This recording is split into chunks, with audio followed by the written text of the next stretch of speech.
কিন্তু একজন মা মহিলা দুজন স্বামী রাখতে পারবে না। এর কারণটা কি? দুটো মাসআলা ইনশাআল্লাহ জীবনী বক্তা আসবে, আমি এই দুটো মাসআলা বলে আমি আমার বক্তব্য ইতি করব। শুনবেন তো?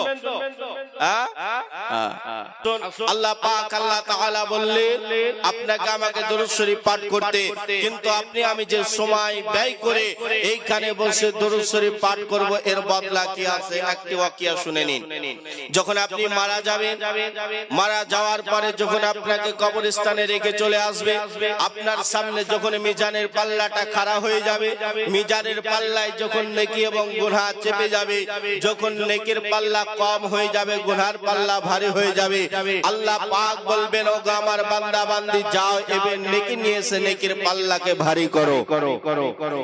আল্লাহ পাক আল্লাহ তাআলার সামনে যখন আপনার আমার মিজানের পাল্লাটা খাড়া হয়ে যাবে, আল্লাহ পাক অর্ডার করবে ওগো আমার বান্দা বান্দি যাও যাও যাও একটি নেকি নিয়ে এসে তোমার নেকির পাল্লাটাকে ভারী করে তোমরা জান্নাতে চলে যাও, জান্নাতে চলে যাও। আপনি আমি একটি নেকির জন্য আপনার জনম দুঃখিনী মা, ওই জনম দুঃখিনী মার কাছে ছুটতে ছুটতে চলে যাবে। মা আপনাকে আশ্রয় দেবে না, মা আপনাকে ছেলে বলে পরিচয় দেবে না। আপনার বাবার কাছে যাবেন, আপনার বাবা আপনাকে বেটা বলে পরিচয় দেবে না। আত্মীয় স্বজনের কাছে যাবেন, বন্ধু বান্ধব সবার কাছে যাবেন, কিন্তু কেউ আপনাকে পরিচয় দেবে না। ওই সময় আল্লাহ পাকের দরবারে আবার আপনি আমি উপস্থিত হয়ে যাব। আল্লাহকে বলবো গো পাক পরওয়ারদিগার আলাম মাবুদ মাওলা, সবার কাছে গেলাম, মার আব্বা আত্মীয় স্বজন সবার কাছে গেলাম, ওগো আল্লাহ পাক আল্লাহ তাআলা কেউ আমাকে নেকি দিয়ে সাহায্য করে নাই। আল্লাহ বলবে ওগো জাহান্নামের ফেরেশতা যাও আমার এই বান্দা বান্দিকে তোমরা জাহান্নামের দিকে নিয়ে চলে যাও, জাহান্নামে নিয়ে চলে যাও। আল্লাহ পাকের হাবিব আপনার আমার নবী নবী মুস্তাফা বলবে ওগো আমার জাহান্নামের ফেরেশতা দাঁড়িয়ে যাও, আমার উম্মত উম্মতানিকে কিসের জন্য জাহান্নামে নিয়ে যেতে আসো? জাহান্নামের ফেরেশতা ডাক দিয়ে বলবে ওগো আমার আল্লাহর নবী ওগো হাবিবুল্লাহ ওগো দুজাহানের বাদশা নবী, আজ আপনার এই উম্মত উম্মতানির গুনার পাল্লাটা ভারী হয়ে গিয়েছে, নেকির পাল্লাটা কম হয়ে গিয়েছে। আল্লাহর দরবার থেকে অর্ডার চলে এসেছে এই জাহান্নামে চলে যাবে। আল্লাহ পাক একে জাহান্নামে দিতে বলেছে, এই কারণে আমি আল্লাহ জাহান্নামের ফেরেশতা আপনার উম্মত উম্মতানিকে জাহান্নামের দিকে নিয়ে যেতে আসে। আল্লাহর নবী ডাক দিয়ে বলবে ওগো জাহান্নামের ফেরেশতা দাঁড়িয়ে যাও, আমার ওই উম্মত উম্মতানির নেকি এবং গুনাহটাকে ওজন করো, আমি দেখব আর নেকির পাল্লা ভারী না গুনার পাল্লা ভারী। নবী মুস্তাফার সামনে আবার নেকি গুনাহকে চাপানো হবে, দেখা যাবে নেকির পাল্লাটা সত্যি কম, গুনার পাল্লাটা ভারী হয়ে গিয়েছে। আল্লাহর নবী ডান পকেট মুবারাকা হইতে এক টুকরো আপনার কাগজ বের করবেন, এক টুকরো কাগজ বের করে যেমন নেকির পাল্লাতে রেখে দেবেন, অটোমেটিক্যালি আপনার নেকির পাল্লাটা সঙ্গে সঙ্গে ভারী হয়ে যাবে, সঙ্গে সঙ্গে নেকির পাল্লা ভারী হয়ে যাবে। আচ্ছা বলুন তো, বাড়িতে সবারই খাতা কলম আছে, একটি পৃষ্ঠার ওজন কি হবে? দাড়িতে রাখুন, দাড়ির কাটা না যাবে বামে না যাবে ডানে, তাই তো? একটি পৃষ্ঠার ওজন বেশি না, কাটাও আপনার হিলবেই না। তো ওই পৃষ্ঠাতে এমন কি ছিল যে নেকির পাল্লাতে রাখার সঙ্গে সঙ্গে নেকির পাল্লা ভারী হয়ে গেল? কি ছিল? তো ওই উম্মত উম্মতানি ডাক দিয়ে বলবে আপনি কে গো এত ভালো মানুষ? আল্লাহর বান্দা আপনার নামটা কি একটু কি জানতে পারি? আপনার নামটা একটু আমাদেরকে জানাইয়া দিন। আল্লাহর নবী বলবে ও আমার উম্মত উম্মতানিরা শুনে নাও, শুনে নাও, ওই বান্দা আশ্রামপুরে বসে বসে যে জলসাতে সময়খানা ব্যয় করেছিল, আর সময়খানা ব্যয় করে আমি হাবিব আমি আল্লাহর নবী আমার প্রতি দরুদ শরীফ পাঠ করেছিলে, আজ আমি নবী তোমাকে ওই সময় ব্যয় করার আর সব মূল্য ওই সময় ব্যয় করার নেকি খারাপ আমি আল্লাহর নবী আজ তোমার মিজানের পাল্লাই দিলাম। নেকির পাল্লাতে দিয়ে আমি নবী তোমার নেকির পাল্লাটাকে ভারী করে আমি তোমাকে জান্নাতে যাওয়ার সুযোগ করে দিলাম। জোরে বলুন সুবহানাল্লাহ। আল্লাহর নবী বললেন, ওগো আমার উম্মত উম্মাতানিরা শুনে নাও, শ্রীরামপুরে বসে যে দরুদ শরীফ পাঠ করেছিলে ওই দরুদ শরীফের নেকি আমি নবী কিয়ামতে দিয়ে তোমাকে জান্নাতে দিলাম। তাহলে বলুন তো সময় ব্যয় করে লাভ আছে না লস আছে? লাভ আছে না লস আছে? লাভ আছে। মুসলমান আজ 8 দিন থেকে আপনারা জীবনী শুনে আসছেন, একের পর এক কাহিনী আপনারা শ্রবণ করলেন, কিন্তু আজ আপনাদেরকে যদি প্রশ্ন করি যে প্রথম দিন কি শুনেছিলেন বলেন তো পারবেন বলতে? পারবেন না। আমরা মুসলমান হয়েছি এরকম যে এইখানে বসে এক কান দিয়ে শুনবো আর এক কান দিয়ে বের করবো, এক কান দিয়ে শুনবো আর এক কান দিয়ে বের করবো। এই করলে হবে না, করতে হবে আপনাকে সোনার চাইতে বেশি আমল, তবেই কামিয়াবি হতে পারে। তাই তো? সোনার চাইতে যদি বেশি আমল করতে পারে তবেই কামিয়াবি, নচেত কামিয়াবি হতে পারবেন না। আজ আপনি আমি রক্তের জোর আছে, হাতের জোর আছে, পায়ের জোর আছে, মুখের জোর আছে, তাই আপনার আমার বাহাদুরি আছে, কিন্তু আপনি আজ মরে যান, আজ দুনিয়ার বুক থেকে বিদায় নেন, আর আপনার জোর থাকবে না? থাকবে? আপনার সঙ্গে কিছু দেবে না, শুধুমাত্র 3 টুকরো কাপড় দিয়ে আপনাকে বিদায় করে, আদাস আপনাকে আর কিছু দেবে না। মুসলমান, অতএব সময় থাকতে যতক্ষণ নিঃশ্বাস আছে ততক্ষণ যদি আল্লাহ আল্লাহর রাসূলের প্রতি ইবাদত করতে পারি, আল্লাহ আল্লাহর রাসূলকে যদি আমরা খুশি ও রাজি করতে পারি তবেই কামিয়াবি হতে পারবো, তবে কামিয়াবি হতে পারবো, নচেত কামিয়াবি হতে পারবো না। যদি আপনি কবরে পাকড়াও হয়ে যান, যদি কবরের মঞ্জিল যদি আপনি পার না করতে পারেন, সমস্ত মঞ্জিল আপনার জন্য তালা পড়ে যাবে। প্রথমে যিনি আলোচনা করছিলেন নামাজের বিষয়ে, আসসালাতু মিফতাহুল জান্নাত, যদি জান্নাতকে খুলতে হয়, যদি জান্নাতের দরজাকে আপনার ঠেলা দিতে হয়, যদি জান্নাতে প্রবেশ করতে হয়, আপনার জন্য নামাজ প্রয়োজন আছে। নামাজ প্রয়োজন আছে না নাই? নামাজ প্রয়োজন আছে। অতএব আপনাকে নামাজ আদায় করতে হবে। যদি আপনি 5 ওয়াক্ত নামাজ না আদায় করতে পারেন, কাল কিয়ামতের ময়দানে জান্নাত খোলা অত সহজ হবে না। যদি বাড়ির একটি দরজা খুলতে গিয়ে যদি একটি চাবির প্রয়োজন হয়, ওই জান্নাতকে খুলতে গেলে আপনার চাবির প্রয়োজন আছে। আছে না নাই? আছে। ওই চাবি যদি তৈরি করতে হয়, পাঁচেগালা নামাজ আদায় করতে হবে। পাঁচেগালা যদি নামাজ আদায় করতে পারে তবে চাবি আপনি রোজগার করলেন।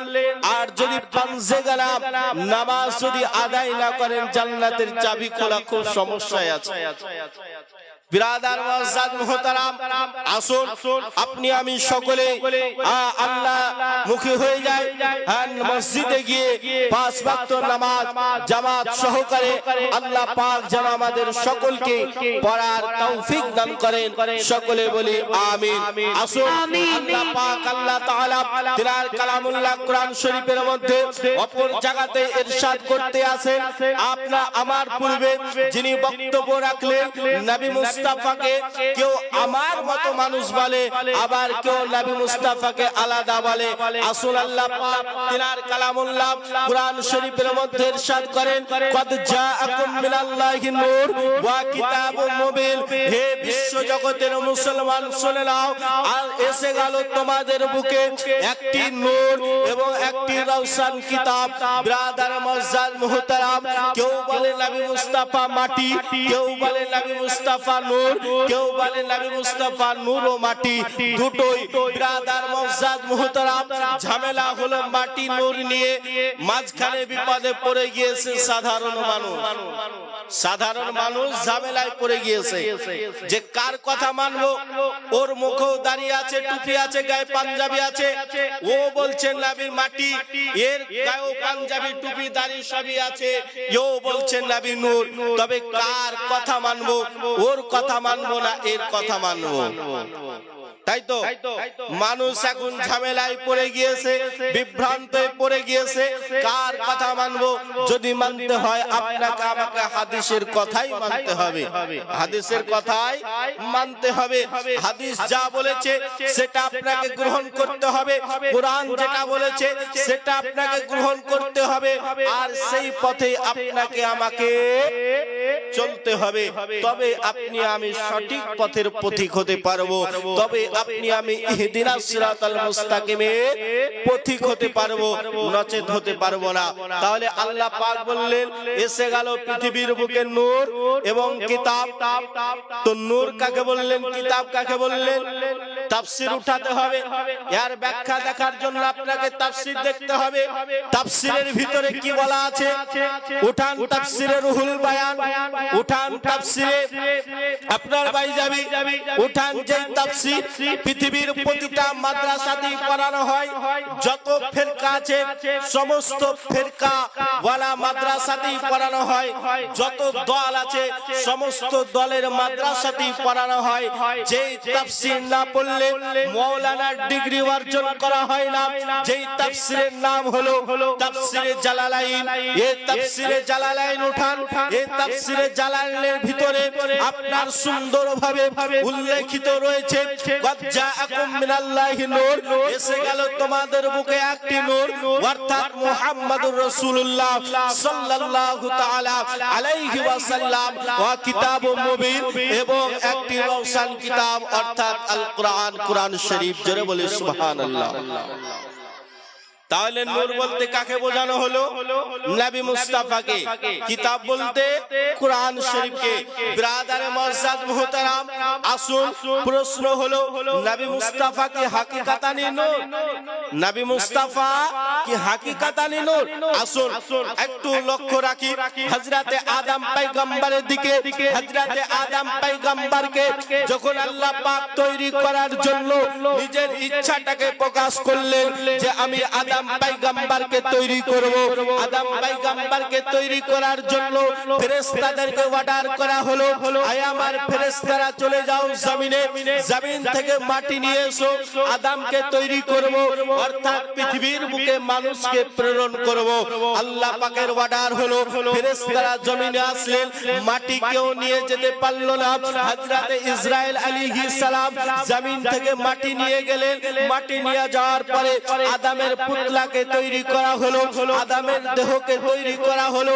যখন দেহ তৈরি করা, আল্লাহ পাক ফেরেশতাদেরকে অর্ডার করলেন, আয় আমার ফেরেশতারা যাও, এবার আদমের ভিতরে আত্মাটা দিয়ে দাও, আদমের ভিতরে রূহটাকে দিয়ে দাও। আল্লাহ যখন ফেরেশতাদেরকে অর্ডার করলেন, ফেরেশতারা আদমের আত্মাটাকে নিয়ে এসে আদমের ভিতরে যখন দিলেন, আদমের ভিতরে আর আদমের আত্মা থাকে না, আদমের ভিতরে আর আদমের আত্মা থাকে না, সাথে সাথে বের হয়ে চলে যায়। আল্লাহ পাক আদমের আত্মাকে জিজ্ঞাসা করলেন, আয় আদমের আত্মা বারবার আদমের ভিতর থেকে বের হয়ে যাওয়ার কারণটা কি? হযরতে আদম আলাইহিস সালামের আত্মা বলেছিলেন, ওগো আল্লাহ পাক, আল্লাহ তাআলা আপনি আমাকে জান্নাতের ভিতরে রেখেছিলেন, তবে জান্নাতের ভিতরে আলোতে ছিলাম, কিন্তু আদমের ভিতরটা হলো অন্ধকার, অতএব আদমের ভিতরে আমি থাকতে পারবো না। আল্লাহ পাক আমার ফেরেশতাদেরকে অর্ডার করলেন, আয় আমার ফেরেশতারা চলে যাও, আমার নবী মুস্তাফার নূরটা নিয়ে এসে আদমের ভিতরে রাখো। আল্লাহর হুকুম পেয়ে আল্লাহর ফেরেশতারা হযরতে আখিরি আখিরি নবী জনাবে মুহাম্মদ রাসূলুল্লাহ সাল্লাল্লাহু তাআলা আলাইহি ওয়াসাল্লামের নূরটা নিয়ে আসার পর আদমের শরীরে রাখা হলো। এবার আল্লাহ পাক আবার অর্ডার করলেন ফেরেশতাদেরকে, আয় আমার ফেরেশতারা চলে যাও, যাওয়ার পরে এবার আদমের রূহটা নিয়ে এসে আদমের শরীরে রাখো। ফেরেশতারা চলে গেলেন জান্নাতে, আদমের রূহটা নিয়ে আসার পর আবার আদমের ভিতরে রাখলেন। যেমনই আদমের ভিতরে রাখা, সঙ্গে সঙ্গে আর আদমের রূহ বের হয় না, আদমের রূহ আর বের হয় না। আল্লাহ পাক জিজ্ঞাসা করলেন, ওগো আদমের রূহ বলো, তুমি যে বারবার বের হয়ে চলে যাচ্ছিলে আদমের ভিতর থেকে, তবে এবার কিসের জন্য আর আদমের ভিতর থেকে বের হও না? আদমের রূহ বলেছিলেন, ওগো আল্লাহ পাক আল্লাহ তাআলা, আজ আমি যতটা আলোতে ছিলাম তার চাইতেও দ্বিগুণ আলো আমি আদমের ভিতরে পেয়ে গিয়েছি। জোরে বলি সুবহানাল্লাহ। তার চাইতেও দ্বিগুণ আলো আদমের ভিতরে পেয়ে গিয়েছি। তা আদমের ভিতরে কার রূহটাকে রাখা হয়েছিল? বলুন, কার রূহটাকে? নবী মুস্তাফার রূহটাকে। আচ্ছা বলুন তো, আদমের ভিতরে আলো কে করতে পারে? কে করতে পারে? নূর। তো নবী মুস্তাফা নূর বলে আদমের ভিতরে আলো করে আদমের রূহটা আদমের ভিতরে থেকে গেল, আর বের হলো না। অতএব মুসলমান, এইখানে প্রশ্ন যে নবী মুস্তাফা নূর কি নূর না? যদি নবী মুস্তাফা নূর যদি নাই হবে, তো আদমের ভিতরে আত্মা থাকলো না, যতক্ষণ পর্যন্ত আপনার ও আমার নবীর নূরটাকে না রাখা হলো। আপনার আমার নবীর নূরটাকে আদমের ভিতরে রাখা হওয়ার কারণে, রাখার জন্য আদমের রূহ আর আদমের ভিতর থেকে বের হলো না। মুসলমান, এবার আদমের পেছনে পেছনে ফেরেশতারা তাজিম করতে থাকলো, ফেরেশতারা তাজিম করতে থাকলো। আদম আলাইহিস সালাম বলতে আসেন, ওগো পাক পরওয়ারদিগার আলাম, ফেরেশতারা কি আমার তাজিম করে? আল্লাহ পাক বলেন, না আদম, তোমার তাজিম করে নয়, তোমার পৃষ্ঠে যে আমার হাবিবের নূরটাকে রেখেছি, এই নূরের তাজিম আমার ফেরেশতারা করে। জোরে বলি সুবহানাল্লাহ। এই নূরের তাজিম আমার ফেরেশতারা করে। আদম আলাইহিস সালাম বললেন, ওগো আল্লাহ পাক আল্লাহ তাআলা, তাহলে আপনার হাবিবের নূরটাকে দেখতে চাই। আল্লাহ পাক আদমের পেশানিতে দিলেন, তবু আদম দেখতে পেল না। আদম আবার আল্লাহর কাছে ফরিয়াদ করলেন, ওগো মাওলা, আপনার হাবিবের নূরটাকে দেখতে চাই। যেমনই আদম আলাইহিস সালামের বৃদ্ধা আঙ্গুলে নবী মুস্তাফার নূরটাকে দিয়েছিলেন, সঙ্গে সঙ্গে আদম আলাইহিস সালাম কুররাতু বিআইনিকা ইয়া রাসূলুল্লাহ বলে চুম্বন দিয়ে চোখে লাগিয়েছিলেন। জোরে বলি সুবহানাল্লাহ, সুবহানাল্লাহ, সুবহানাল্লাহ। এই কারণে আমরা সুন্নি মুসলমান, মাসলাকে আলা হযরতকে মান্যকারী ব্যক্তি, আমরা নবী মুস্তাফার নাম শোনা মাত্রই চোখে চুমু লাগাই, তাই তো? চোখে বৃদ্ধা আঙ্গুল লাগাই। প্রশ্ন হলো একটা, আদমের জামানার হাদিস আমরা তার জামানার কথা মানব না? নবী মুস্তাফার জামানাতে কি হয়েছে? নবী মুস্তাফার সময় কি এই জিনিস হয়েছে? কথা হলো এটা, অবশ্যই নবী মুস্তাফার সময়তেও একজন সাহাবী নবী মুস্তাফার নাম শোনা মাত্রই আপনার চুমু খেয়ে চোখে লাগিয়েছিল। সাহাবীটির নাম হযরতে আবু বকর সিদ্দিক রাদিয়াল্লাহু তাআলা আনহু। হযরতে বেলাল যখন আযান দিচ্ছিলেন, হযরতে বেলাল আযান দিচ্ছেন, যেমনই আশহাদু আন্না মুহাম্মাদান আশহাদু আন্না মুহাম্মাদুর রাসূলুল্লাহ, যখন এই শব্দ আযানের ভিতরে এসেছে, সঙ্গে সঙ্গে সাইয়্যিদানা আবু বকর সিদ্দিক রাদিয়াল্লাহু তাআলা আনহু চুমু দিয়ে চোখে লাগিয়েছিলেন বৃদ্ধা আঙ্গুল। নবী মুস্তাফা বললেন, ওগো আমার সাহাবীরা দেখলে আবু বকর একটি জিনিস করলো, নতুন একটি নিয়ম করলো, বলে কি? ইয়া আমরা সকলেই দেখেছি। নবী মুস্তাফা বললেন, তোমরা কি দেখেছো? বলে আপনার নাম আজানে যেমনই হযরতে বেলাল পাঠ করলো, সঙ্গে সঙ্গে সাইয়্যিদানা আবু বকর সিদ্দিক রাদিয়াল্লাহু তাআলা আনহু আপনার নাম শোনা মাত্রে বৃদ্ধা আঙ্গুলকে চুমু খেয়ে চোখে লাগিয়েছিলেন।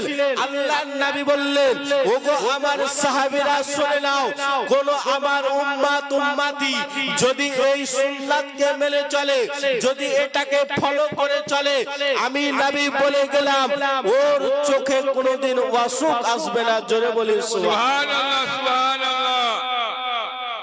আজ দেখুন আবু বকর মসজিদে নববীর ভিতরে নবীর নাম শুনে চোখে চুমা দিয়েছিলেন। এই কারণে আমরা সুন্নি মুসলমান নবী মুস্তাফার নাম যখনই শুনি আমরা তখনই নবী মুস্তাফার নাম শুনে চোখে চুমা দিই।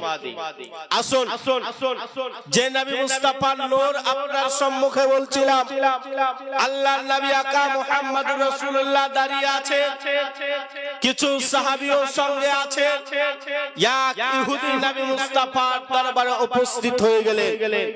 হয়ে যাওয়ার পরে নবী মুস্তাফাকে বলতে আছে, ইয়া রাসূলুল্লাহ, আপনি যে নিজেকে নবী দাবি করছেন, অতএব নিজেকে নবী বলে প্রকাশ করছেন, তো এর কোনো প্রমাণ আছে?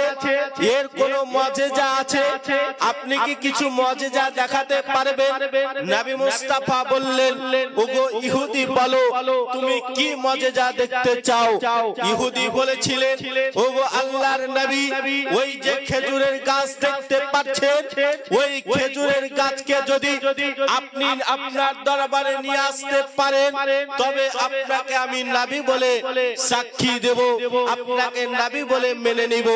আল্লাহর নবী বলেছিলেন, ওগো ইহুদি, শুনে নাও, ওই খেজুরের গাছকে তুমি ডাকবে, তুমি ডেকে নিয়ে আসবে, না আমি নবী অর্ডার করব? ইহুদি মনে মনে প্রশ্ন করলো, আমি তো একজন কাফের, আমি তো একজন আল্লাহ বিরোধিতা লোক, অতএব আমি গিয়ে যদি ওই খেজুর গাছকে বলি তবে খেজুর গাছ আসবে না, অতএব আমি গিয়ে বলবো আল্লাহর নবী আকা মুহাম্মদুর রাসূলুল্লাহ সাল্লাল্লাহু তাআলা। ইহুদি নবী মুস্তাফাকে বললেন যে আমি ডেকে নিয়ে আসবো। ইহুদি চলে গেলেন ডাকতে। খেজুর গাছ অতি শীঘ্রই নবী মুস্তাফার দরবারে উপস্থিত হয়ে গেলেন। আল্লাহর নবীকে সালাম জানাতে আছে, আসসালাতু ওয়াসসালামু আলাইকা ইয়া রাসূলুল্লাহ, আসসালাতু ওয়াসসালামু আলাইকা ইয়া হাবিবাল্লাহ নবী, আপনি কি ডেকেছেন? ইহুদি দেখে হতভাগা হয়ে গিয়েছে। খেজুর গাছ, যার পা নাই, যার হাত নাই, যে কথা বলতে পারে না, যে নিঃশ্বাস নিতে পারে না, যে দেখতে পারে না, ও খেজুর গাছ বা নিচে পায়ে হেঁটে নবী মুস্তাফার দরবারে উপস্থিত হতে পারে? এটা কি সম্ভব কখনো হতে পারে না? মুসলমান, নবী মুস্তাফার ইশারায় যদি আসমানের চাঁদ একদিক থেকে আরেক দিকে যেতে পারে, যদি নবী মুস্তাফার ইশারায় সূর্য ডুবা সূর্য যদি আবার আসরের ওয়াক্ত বানিয়ে দিতে পারে, তো নবী মুস্তাফার ইশারায় এই জমিনটাকেও ঘোরাতে পারে। জোরে বলি সুবহানাল্লাহ। এ হলো নবী মুস্তাফার পাওয়ার। আসুন সেই দিকে আর যাচ্ছি না, বক্তা যেহেতু চলে এসেছে, আপনারা জীবনী শুনবেন শেষ রাত্রি ইনশাআল্লাহ। দুটি মাসআলা আপনাদেরকে বলবো বলেছিলাম। এক হলো আমরা সিনা পর্যন্ত কিসের জন্য কবরকে খনন করি, আর এক হলো যে আমরা ছেলেরা 4 জন স্ত্রী রাখতে পারবো, মেয়েরা 2 জন স্বামী রাখতে পারবে না, কারণটা কি? আসুন কবর খনন করা খুব সংক্ষেপের ভিতরে আপনাকে বলছি, বুঝে নিতে হবে। ব্রাদার মুআজ্জাজ, কবর খনন করা। আল্লাহর নবীর একজন সাহাবী বললেন, ইয়া রাসূলুল্লাহ, একজন সাহাবী মারা গিয়েছে, কবর কতটা খনন করব? নবী মুস্তাফা বললেন, সিনা পর্যন্ত খনন করো। সাহাবীরা সিনা পর্যন্ত খনন করে ওই সাহাবীকে দাফন কাফন করলেন। এই হাদিসটি নিয়ে বৈজ্ঞানিকরা গবেষণা চালু করে দিলেন যে নবী মুস্তাফা সিনা পর্যন্ত কেন কবর খনন করতে বললেন? কেন এক মানুষ দু মানুষ করতে বললেন না? বৈজ্ঞানিকরা যখন এই হাদিসটি নিয়ে যখন আপনার রিসার্চ চালু করে দিলেন, যখন এই হাদিসটি নিয়ে আপনার গবেষণা যখন করতে লাগলেন, দেখা গেল 4 ফুট আপনার সিনা পর্যন্ত 4 ফুট হচ্ছে। অতএব 3, 4, 5 ফুট তলে মাটির তলে যতটা ক্ষমতা থাকে 10 ফুট, 100 ফুট, 50 ফুট তলে মাটির অতটা ক্ষমতা থাকে না। 1 হাত 2 হাত তলে মাটির অতটা ক্ষমতা থাকে না। অতএব নবী মুস্তাফা উম্মতের জন্য উপকারের জন্য বলেছিলেন, হে আমার উম্মত উম্মতানিরা শুনে নাও, সিনা পর্যন্ত খনন করে কোন মানুষকে যদি দাফন করো, ওই মানুষের যে একটি জীবাণু আছে, যেই জীবাণুটা শরীরে আছে, ওই জীবাণুটা ওই সিনা পর্যন্ত গর্ত করার কারণে ওই 4 ফুট তলে ওই মাটি তার জীবাণুকে গ্রহণ করে নেবে। অতএব আমার উম্মত উম্মতানির কোনো ক্ষতি হবে না। এই কারণে নবী মুস্তাফা উম্মত উম্মতানির জন্য ভালো আদেশ দিয়ে গিয়েছেন। সেই নবী মুস্তাফার সুন্নাত তরিকায় চলতে হবে। অতএব মুসলমান বক্তা বসে আছে, আর মাসলাটি বললাম না, অন্য সময় একদিন হবে। ব্রাদার মুআজ্জাজ মুহতারাম, 4 জন স্বামী, একজন স্বামী 4 জন স্ত্রী, আর একজন স্ত্রী 2 জন স্বামী রাখতে পারবে কি পারবে না মাসলাটি বলে দেব ইনশাআল্লাহ। এটা আদায় মঞ্চ নয়, শেষ মশলা বলার জন্য একজন ভাই 50 টাকা দেন। দেন একজন ভাই, আদায় করছি না, মশলাটি বলবো। 50 টাকা কে দিতে পারবেন বলেন তো? 500 টাকা গো, 50 টাকা চাইতে। নারে তাকবীর, নারে রিসালাত, 500 টাকার দাতা জিন্দাবাদ। যাই হোক ব্রাদার, মশলা শুনে নিন। একজন স্বামী যখন 4 জন স্ত্রীকে রাখবে, এ দেখেন ভাই আমার 50 টাকা দিয়ে দিয়েছেন। একজন স্বামী যখন 4 জন স্ত্রীকে রাখবে, 4 জন স্ত্রীর সন্তান হবে, হবে তো? 4 জন স্ত্রীর সন্তান হবে। 4 জন স্ত্রীর সন্তানের বাপ কিন্তু একজনই হবে, হবে না? একজনই বাপ, বাপকে কিন্তু চেনা যাবে। কিন্তু একজন স্ত্রী যখন 2 জন পুরুষকে রাখবে, আচ্ছা বলুন তো, বাচ্চা হওয়ার পর কোনটা তার বাপ বোঝা যাবে? এই কারণে একজন স্ত্রী 2 জন আপনার পুরুষ রাখতে পারবে না, বিবাহ করতে পারবে না। হ্যাঁ, এটা সংক্ষিপ্ত আপনাকে বুঝিয়ে দিলাম। ইনশাআল্লাহ আলোচনা অনেকক্ষণ রাখলাম।